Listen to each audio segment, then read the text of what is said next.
Assalamualaikum warahmatullahi wabarakatuh. Selamat datang di channel Bu Guru Berbagi. Kali ini Bu Guru ingin mengajak kalian untuk belajar materi matematika kelas 5 tentang mengumpulkan dan menyajikan data.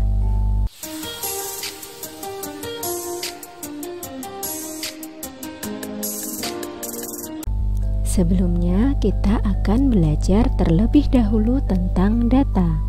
Apa itu data? Data adalah keterangan atau informasi yang diperoleh berdasarkan fakta.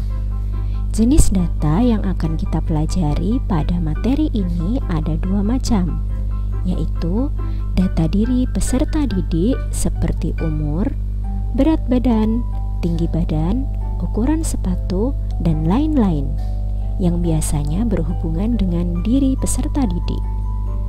Nah, jenis data yang kedua adalah data lingkungan peserta didik yang diambil dari lingkungan sekitar peserta didik seperti pekerjaan orang tua, barang di toko, bunga di taman sekolah, dan lain-lain.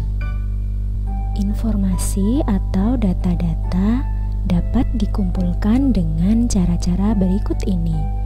Yang pertama adalah melakukan pencatatan secara langsung. Seperti contohnya pada pertandingan voli, maka wasit akan melakukan pencatatan langsung yang dibantu oleh pencatat skor. Itu dinamakan dengan pencatatan langsung. Yang kedua yaitu melakukan percobaan, penelitian atau kegiatan. Yang ketiga melakukan wawancara. Yang keempat, melakukan pengamatan.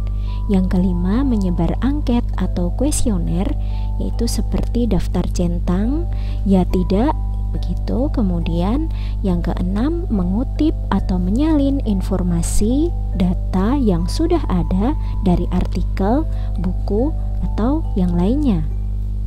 Setelah kita mendapatkan data melalui cara-cara tadi, langkah berikutnya yaitu kita akan menyajikan data supaya lebih mudah untuk kita baca.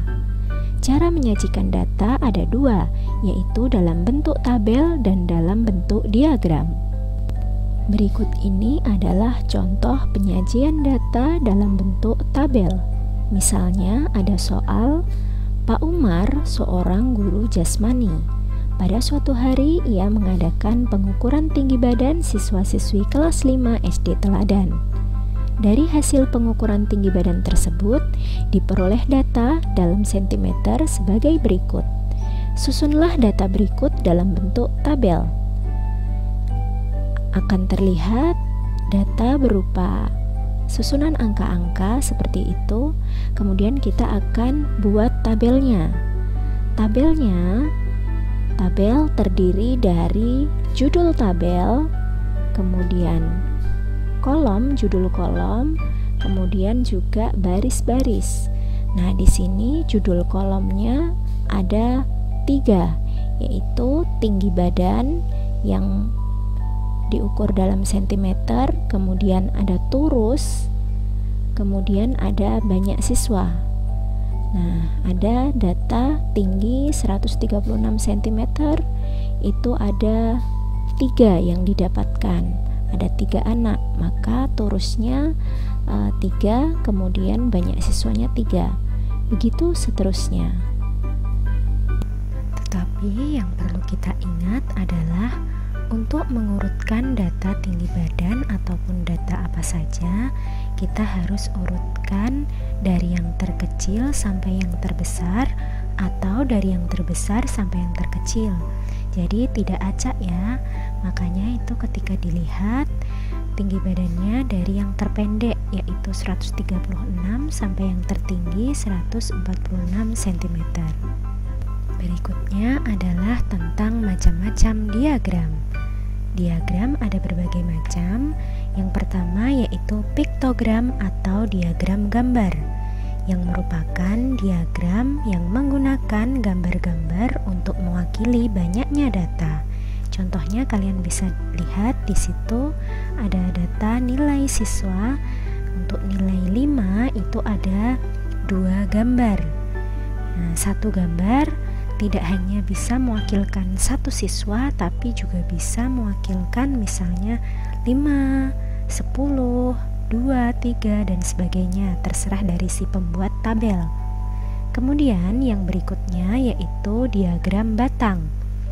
Diagram batang adalah diagram yang menyajikan data dalam bentuk batang-batang persegi panjang seperti yang kalian lihat ya.